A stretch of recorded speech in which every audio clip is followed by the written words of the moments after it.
Good morning to everyone and welcome to my channel, and it's me again, ang inyong chismosong kaaldap vlogger.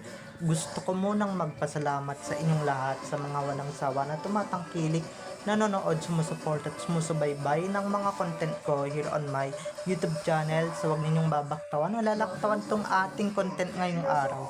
I'm sure na hindi ninyo pagsisisihan na pinanood nyo ito mula umpisa hanggang hulihan, and syempre wag kayong mag-i-skip ng segment, okay? Buuin nyo to mula umpisa hanggang hulihan, and huwag ninyong kalimutan na i-share ito para mas lalong lumaganap and kumalat tong ating video.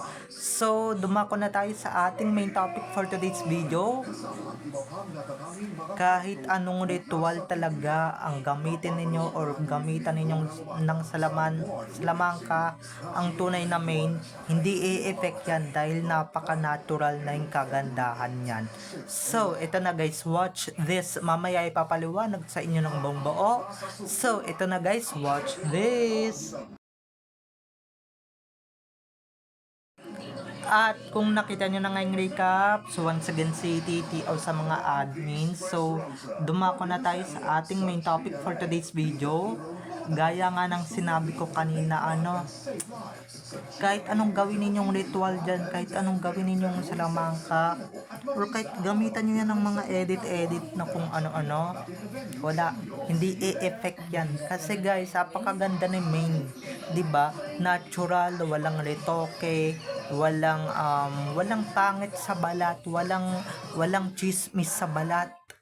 'Di ba? Natural, kahit yung ilong niya natural. Hindi gaya nung isa na napapanood ninyo sa Itbulaga. Yun talaga pwede ninyong gamitan ng salamangka yun.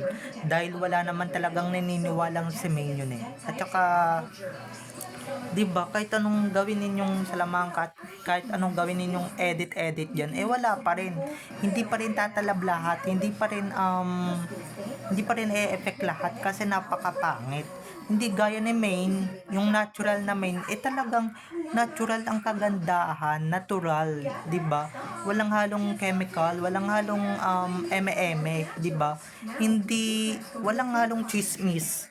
Hindi gaya nung isa diyan no na punong-puno ng kachismisan yung katawan, or kahit anong gawing pagpaparitoke, talagang lalaking lalaki pa rin talaga si Main.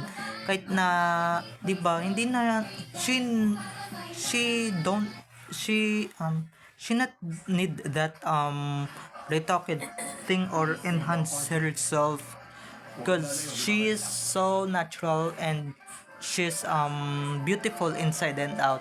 Hindi gaya, unlike others na um he need to enhance himself to be main, cause kaso hindi pa rin niya gayang-gaya si Main. Alam niyo ba kung ano yung katawan niya ngayon? Katawan pa rin ng natural na lalaki, talagang may muscle, may ugat-ugat, 'di ba?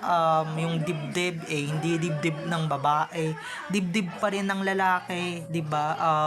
Hindi gaya ni Main na talagang all naturals, walang preservatives. Kaya yung mga nga nagsasabi na ang pangit ni Main, ay nako, talagang inggit lang kayo.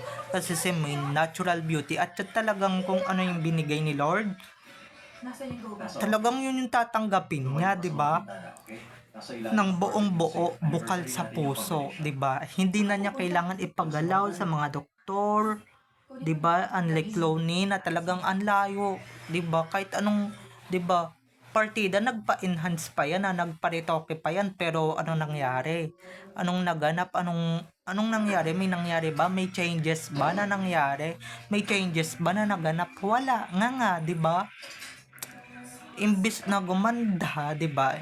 Hindi gaya nung ibang bakla talaga na babaeng babae talaga na pagkakamalan mong babae. Pero siya yung Main Mendoza na haggard, and Main Mendoza na boxingera era.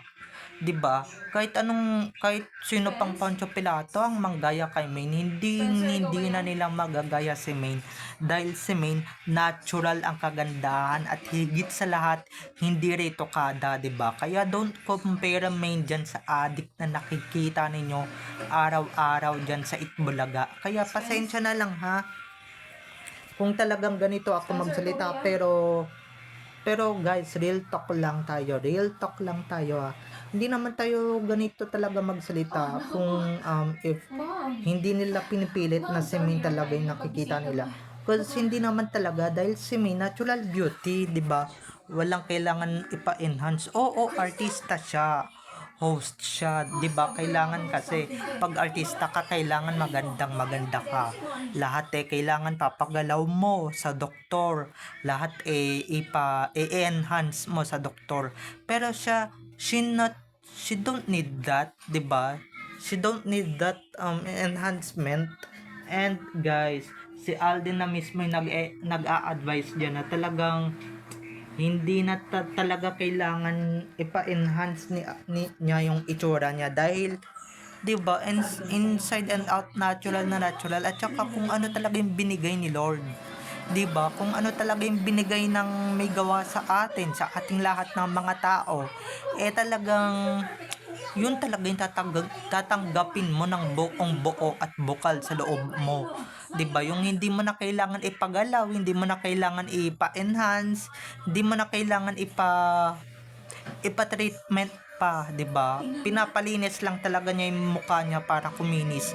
Pero yung iba na artista, ay nako, ayoko na lang mag-talk, ayoko na lang mag-tell talaga kung if sino-sino, if who among our celebrities here on the Philippines or in PH, if sino man yun nagpapa-enhance dahil napakarami niyan, 'di ba? Pero wala naman din masama.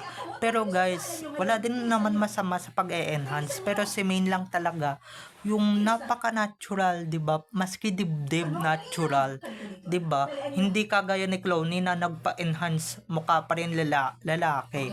Mukha pa rin, 'di ba?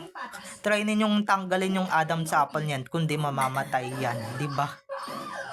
Ma-RIP agad kayo niyan kung itatanggalin nyo agad yan, 'di ba? Kung i-enhance nyo agad yan, 'di ba? Dahil si Main talaga wala talaga siyang ka-Adam sa apple, 'di ba?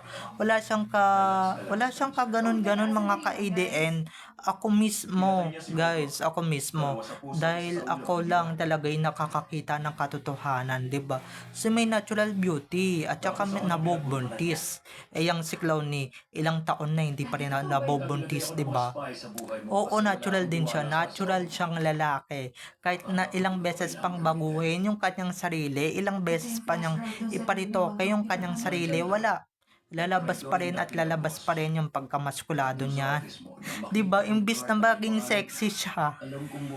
Yak si Clowney. Trying hard talaga 'Di ba? Nagiging boksingero talaga siya ng bonggang-bongga. Hindi siya yung nagiging ano sa paningin natin. Yung nagiging ano ba to? Yung nagiging gwapo, yung nagiging maganda sa paningin natin. Siguro yung iba, bulag, 'di ba, na maganda na.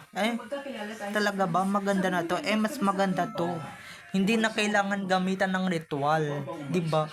Si main talaga yung hindi na kailangan i-edit, 'di ba? Para gumanda yung katawan, para pamuti, para kuminis dahil natural na talaga. Hindi gaya ni Clooney na talagang she needs to improve herself or himself sa harap ng camera, sa harap ng kung anumang camera yan. Siguro yung camera na ginagamit nila is yung kayang makapagpapabae dyan sa katawan ng lalaki. Pero guys, halatang-halata din naman talaga minsan na talagang hindi na talaga kinakaya kahit ano pang gawing edited, 'di ba? Kahit ano pang gawing edit, lumalabas talaga yung mga ugat pak sa katawan ni Clooney, sa mga yung mga ugat-ugat ni Clooney na ugat lalaki, yung mamasel-masel sa ano ni Clooney talagang lumalabas, 'di ba? Lumalabas ng bonggang-bongga.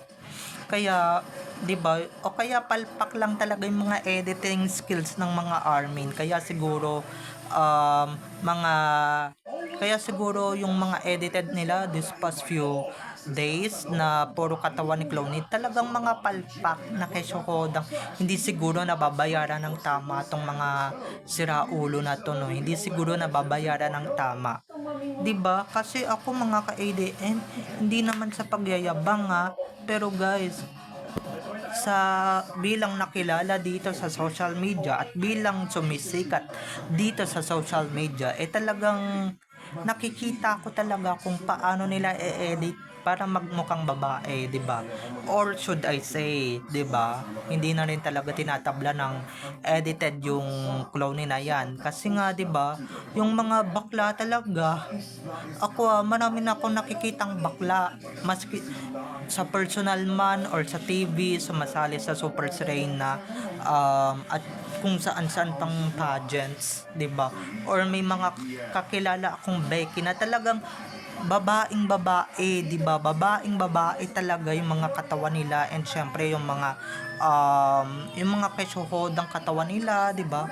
Yung talagang mapapaulala ka dahil katawang babae, pero yun naman pala pag nagsalita lalaking lalaki. Pero itong si Clooney talaga yung sa lahat ng bakla. Si Clooney talaga yung pumalpak.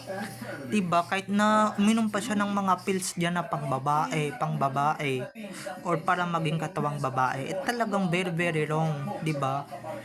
Kasi yun talaga, kung ano talaga yung binigay sa'yo ni God, yun talaga yung i-embrace mo, yun talaga yung yakapin mo, 'di ba?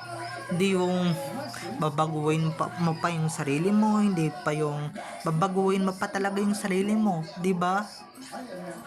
Kaya Clooney, kahit ano pang gawin mo dyan, kahit ano pang gawin mong pagpapanggap dyan, okay, so hodang maganda na yan para sa mga bulag. Syempre, bulag sila nagpapaloko sila, kaya ayan, 'di ba? Pero kung talagang tanga kayo at syempre kung hindi kayo bulag at kung matalino kayo kahit kagaya namin, talagang marirealize ninyo talagang ay tama pala yung vlogger na yung sinusubaybayan ko sa YouTube, no? Tama pala yung sinasabi niya na talagang katawang lalaki talaga yan si Clooney.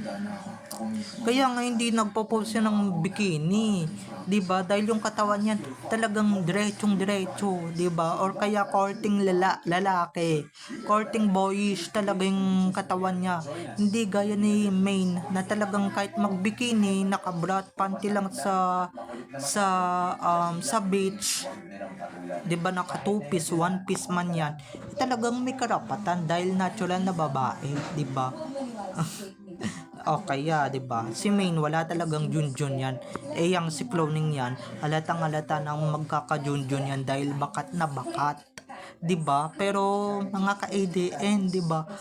Magising na tayo sa katotohanan na talagang malayong-malayo si Main kay Clooney dahil si Main natural beauty at natural lahat, walang halong preservatives, 'di ba? Hindi gaya ni Clooney na talagang wala nga hanggang dyan na lang, 'di ba? Hanggang ano na lang, hanggang itbulaga na lang, 'di ba? Hanggang kahit na magparitoke pa yan, magpa-enhance pa yan, kahit ilang libong beses pa niyang pagalaw yung ilong niyan, yung mata niyan, yung kilay niyan, kahit na yung katawan niyan, wala, 'di ba? Kasi lahat ng pinanggagaya niya kay Min or yung pinaggagayahan niya, all naturals, walang halong preservatives, walang halong retoke. Yun lang mga ka-ADN, 'di ba? Sana nagets ninyo yung point ko. So, sorry guys, medyo nabitin tayo dito sa ating chikahan, pero sorry, babawi na lang ako sa inyo next time. So, bye-bye na mga ka-ADN. I love you all. Have a nice day. Keep safe. And God bless everyone. Bye-bye. I love you all. Enjoy watching everyone. Bye-bye. See you on my next video.